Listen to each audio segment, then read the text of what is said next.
Hi everyone, welcome to another video in my Accounting Ethics and Controls lecture series. This video is going to be all about making ethical decisions. Now, you might be sitting there about to hit stop on this video because you might be going, well, I know right from wrong. I know how to make an ethical decision. And I guess the point of this video is to point out to you that it may not be as clear as you think a lot of the time. And this is why we have entire classes built around ethics and making ethical choices, because ethics are not clear-cut most of the time. And that makes them much more difficult than we would otherwise think. Even when we think we know right from wrong, even when we think we know good from bad and what should be versus what was, a lot of times, if you reflect on it and think deeply on it, you'll realize there were many factors at play, and not all of them were necessarily as clear as you thought they were. So let's take a look. The gray area of ethics. So as I kind of alluded to on this during that last slide, not all ethical decisions are black and white matters. And I say decisions in business because, of course, we're talking about accounting ethics, but I mean, you could say this about ethics in general. Ethical decisions are rarely black and white. And when I say black and white, what I mean is, clear-cut, good versus evil, so forth and so on. Usually, there's a scale of good and bad. And every decision falls somewhere in that continuum of good versus bad, or somewhat good, somewhat bad. Very few things are at the end points of the scale where it's all good or all bad. And so the situation that this puts us in is that we as, especially in business, I'll refer to it in terms of business, we in the business community, we have to choose our actions in such a way where we're essentially using judgment, our own judgment, to determine what is the most moral thing to do. Notice I'm not saying what is the right thing to do. I guess right would be a good word for moral, but not necessarily what is the best thing to do or the most good thing to do, or I mean, you could phrase this several different ways. But what's the most moral thing to do? That's what you have to think about in an ethical situation. And so, again, you might still be sitting there going, yeah, but right and wrong, it's not that hard to tell apart. Well, let me put a couple of viewpoints at you for consideration. First up, what I call the to manage or not to manage. Look on the left here. You'll see a little description of something called cookie jar accounting. It's a method that companies use to manage their earnings. And essentially the way this works is, companies have goals that they're going after. There's an expectation of what your earnings are going to be from one period to another. And what companies will sometimes do is they will alter their policies or maybe just their estimation techniques or whatever the case may be. The prime example here would be bad debt allowance. When we talk about allowance for doubtful accounts, right? If you think about it, when we make that calculation, there's this estimate of, we think 10% of receivables won't be collected. Well, why 10? Why couldn't managers say, well, maybe it's only 9? Or say, maybe it's 11, right? Why couldn't they nudge it a little bit one way or another? It's just an estimate after all. And the idea of cookie jar accounting is that you're going to nudge that estimate, and you're going to nudge it in a way to help you make your target goals. And so let's say, for instance, a company has an earnings goal of 10 cents per share. And management is looking at this and going, hey, you know what? I think we're going to be at 13 cents per share this quarter. Well, one thing the company could do is simply write it out, turn in at 13 cents per share, investors get thrilled, and then they reward the company essentially by driving up the stock price. Or what management could do is say, we're 3 cents over what investors expect. Could we maybe tuck that 3 cents in the cookie jar? Could we use our discretion in some of these estimates and get that 3 cents out of earnings and just tuck it away for later? And that way, when the economy slows down 2 quarters from now, we could pull that 3 cents back out of the cookie jar when we're falling short of our target and use it to help hit our target then. That's the idea of cookie jar accounting. And so Is it right? Is it wrong? It sure sounds bad, right? It sounds manipulative, and it is. It really is. But look on the right here at kind of the considerations I put forward. First up, does the use of cookie jar accounting mislead investors? Well, in the short term, yes. Because in the short term, you would have had a profit of, say, my example, 13 cents, but you're going to tell investors a profit of 10. But then later on, when you pull that money out of the cookie jar, investors are expecting something, and you're going to give them what they expect then too. And so in the short term, yes, you have kind of misled investors. You told them you were worse than you were, and then later on, you're going to tell them that you're better than you were. But over the long run, you still reported that 13 cents. You just kind of moved around where it would show up. And it wasn't just a straight up lie. It wasn't just like, we violated revenue recognition principle. We violated expense recognition principle. No, it's just, hey, we're using these estimates and, let's just nudge the estimate a little bit because it is an estimate. It's not absolute. It's not truth.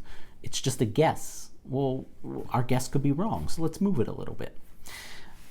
Is anyone hurt by the use of cookie jar accounting? Well, assuming that you're not tucking anything in the cookie jar that's of a material decision-making value, then no one would be hurt.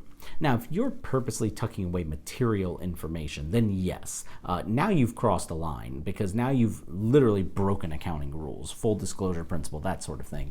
And so assuming that this is just being done in the sense of kind of immaterial amounts that are shuffled around to make things look better or worse in certain situations, it's not really going to hurt anybody. Do accounting rules allow managers this opportunity? Well, accounting rules don't encourage this type of behavior, but there's nothing in the accounting rules that explicitly forbids it either. The accounting rules allow you to estimate certain things. And there's nothing that says, well, just because you estimated it this way one year, that you have to stick to that estimation the next year. That wouldn't be fair to the whole concept of doing estimates. Does using cookie jar accounting remove volatility, thereby helping investors by keeping stock prices steady? Investors do not like stock market volatility unless they're a trader of volatility. I mean, there is that specific type of investor, but the general investor likes things to be pretty predictable, pretty stable. They don't like massive swings up and down, up and down, up and down. That's volatility. Cookie jar accounting removes volatility. So even though you've misled the investors in the short term, you've also made the market more stable, which is something they like. And so there's that kind of, again, we're in this continuum of gray area, right? We're not in a total, hey, this is totally bad. And we're definitely not in this is totally good. We're like, well, it kind of misleads, but it's not really hurting anyone. And well, it actually is giving investors something they want, which is smoothness. And then, of course, this last one, does using cookie jar accounting help managers meet their targets, which then could lead to management bonuses and stuff? And yes, it does. So it's helping the managers as well. So is it good or is it bad? It's unclear. It's manipulative, and that's a negative word. But is it hurting anyone? Is it truly resulting in any bad outcomes? Or is it management's job to manage the earnings of the firm, right? Is it a manager's job to take care of the company in the long run? And if cookie jar accounting helps them do that, then is it a bad thing? All kinds of questions. And there is no answer. That's the real problem with ethics. There's not often just a one universal right answer. It's, what do you think is the right answer? All right, here's a more controversial one, now that we've gotten kind of the layout out of the way. A crime to let a sucker keep his money. That's a common phrase. It's a crime to let a sucker keep his money. And the idea behind that phrase is that, if somebody is so gullible that they will lose their money to you, then you would be at fault not to take their money. Now, That's not a good way to live, okay? I'll just say that right now. But that's what the phrase essentially represents. So over here on the left, I described to you something to do with the financial crisis of 2007 to 2008. Everyone knows that the 2007-2008 financial crisis was bad for the United States economy. At a minimum in the short term. There was a recovery, and it was a good recovery once we finally got out of the recessionary period. But in the short term, there was a recession. In the short term, people couldn't get loans. People definitely weren't buying many houses, and so there's not really a question of was this bad for the economy. It was, at least in the short term. There's also no doubt that banks were largely to blame for this happening. And it's because they were the ones doing the predatory lending. And it was that predatory lending and then the subsequent offloading of risk to the investment community that ended up causing this crisis to happen in the first place. And so these are kind of undisputed facts. It was bad in the short term, and banks were to blame. All right. So with that said, doesn't sound like we're in very much a gray area. It sounds like we're on the, hey, this was bad end of our scale. However, think about this. Who's responsible for performing due diligence before investing in a risky security? Is it the bank or the investor? If you go out to the market tomorrow and you want to buy a share of, I don't know, who's struggling right now? I think Nordstrom is probably a company that's struggling right now. If you wanted to go buy a share of Nordstrom, that would be risky, because they're struggling as a company. There's no guarantee that you'll ever make money on investing in their stock. In fact, there's a high probability you might lose money on it.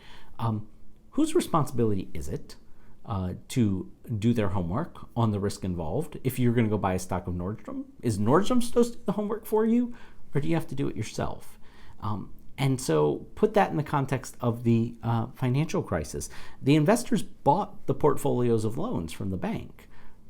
Was it the bank's job to do the risk analysis on the portfolio, or was it the investor's job to do the risk analysis? Now, let me just go ahead and say right out the gate, I'm not trying to give the banks a pass here. I'm just throwing out things that from an ethical standpoint, you have to think about. And I'm not making judgment right or wrong either way.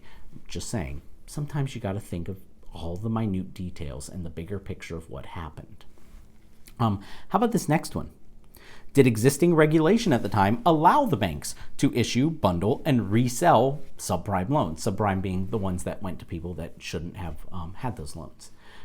Yeah, they did. Similar to on the last slide where I said, do accounting rules allow for cookie jar accounting? Well, they don't explicitly forbid it, so they kind of do. Well, the rules didn't explicitly tell banks they couldn't do this, and so the banks did it. So they weren't violating the rules. How about the next one?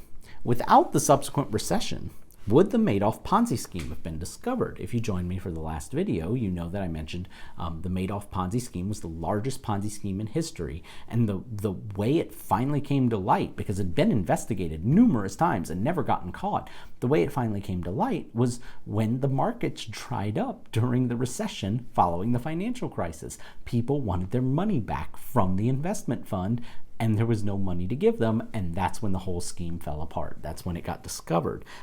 So the question is, without the financial crisis and the recession that came along with it, how many more people would have been suckered into the Madoff Ponzi scheme? I mean, at some point we were going to get into a recession. At some point people might have pulled their funds out and this would have been discovered. But what would it have taken? Another 5 years, 6 years, 7 years? How many people would have put more money into his investment fund and then lost all that money during that time? Last up, without relaxed lending, because remember, that's what kicked all this off, how many low-income families would be without a home today? I mentioned that the loans began to default, and that's true, but they didn't all default. There are plenty of people that received a loan in the housing crisis that probably weren't creditworthy to get that loan, but wanted a home so bad they were willing to do whatever it took, and those people still have a home today. How many of those people would have a home if the banks had never started subprime lending in the first place? So now we've taken what as I read the left side of this slide, sounded like a really bad thing, right? It was on the bad end of the scale. And now we've thrown a lot of doubt at it to say, well, was it unethical? The banks didn't break the rules. They sold off risk to an informed community who should have done their own due diligence. As a result of their actions, people got houses that wouldn't otherwise have houses, regardless of the motivation. By the way, motivation of the banks was not to give these people houses. Motivation was make money. So it's not like that was what they wanted to do. It's just, but it was a positive side effect. And then a really random positive side effect is this big old Ponzi scheme, the largest in all of recorded history, was finally uncovered. A lot of good associated with a really bad action. So was it unethical or not? Again, up for you to decide. And again, I'll repeat, I'm not trying to give the banks a pass here, and I'm not saying that this was a good thing in the grand scheme of things. All I'm saying is even situations that appear like it's a clear-cut case of black and white might be gray once you bring in all the relevant details. All right, so how do you resolve an ethical dilemma? Well, here's a little 3-step process, nothing fancy, to help you get through it. Step 1, use your personal, corporate, and or legal codes of ethics to identify when an unethical situation has occurred. So we're all born with some innate sense of right versus wrong. Not all of us listen to it, but generally we do have some sort of moral compass telling us, hey, this is good, this is not good. It's kind of how human society functions. It's how we all come to some common agreement about what is good, what is not good. So you've got your personal code, and your personal code may say, hey, this doesn't seem right. It may set off a kind of a red flag, right? And so you need to listen to that to identify whether or not something has gone unethical, something has become unethical.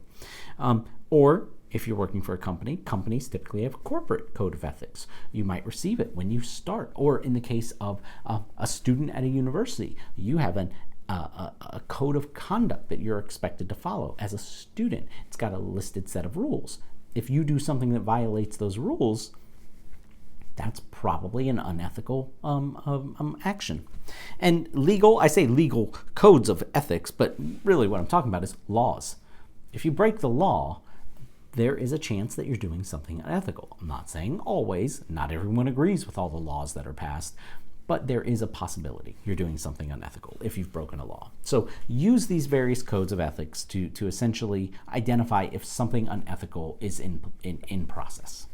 Step 2, identify the stakeholders who are going to be harmed or benefited by the unethical situation. And this could be a small amount of people. This could be a really large amount of people. And so one instance of, say, where it's a small amount of people, say a student decides to cheat on an exam. Well, who's benefiting, who's getting hurt? Well, the student is benefiting in the short term because they'll probably get a better grade. The student is hurting themselves in the long term because they didn't actually learn the material, and the material is there for a reason, to prep them for their jobs, to prep them for life. Maybe they hurt the class if their cheating somehow messes up a class curve, or if there's competitive grading or something in place, but it's unlikely even that's happening. And so in that case, the stakeholders are really just that person, and of course, maybe the class, and that's it. When it comes to accounting, the stakeholders go much broader. Any of the schemes that I talked about in the lecture that preceded this one impacted at least thousands of people, and probably more like millions of people. The Madoff scheme. I don't know how many people invested in Madoff, but I know it was individuals. I know it was retirement funds. I know it was pension funds. It is pretty easy to see how that could affect millions of people. When these various companies have gotten caught up in scandals, like Enron, Enron as a company fell apart. That had a lot of employees. It had a lot of investors. Those investors have family, right? It's like this spider web of effects, and they're all stakeholders in the matter. Arthur Andersen was their auditor that went down with them. Everyone at Arthur Andersen was a stakeholder in the matter. The entire auditing community was a stakeholder, because with the hit to Arthur Andersen, questions were posed at all the other auditors. Well, if Arthur Andersen is failing on its job, are y'all failing too?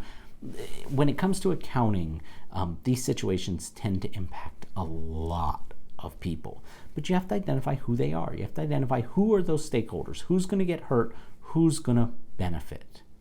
And of course, knowing that then helps you when you get to step 3.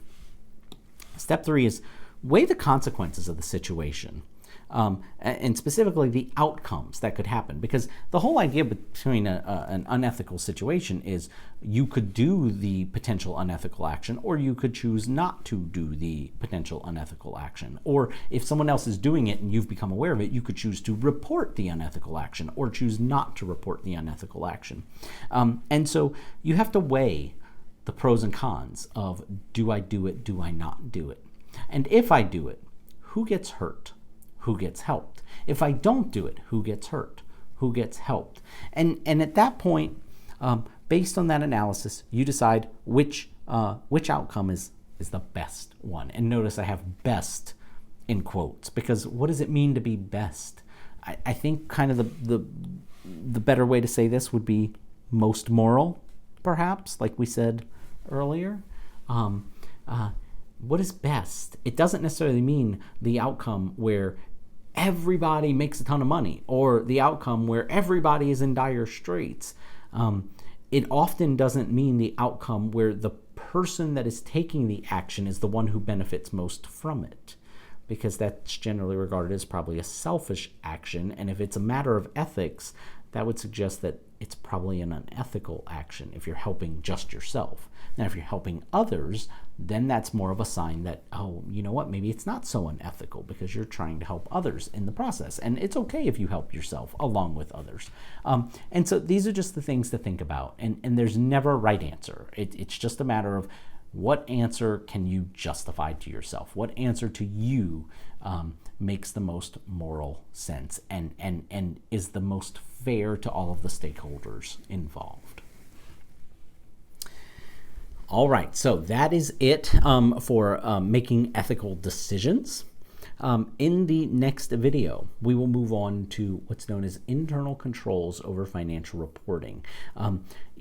Sometimes you have to make an ethical decision because something bad is happening, or somebody is thinking of doing something bad.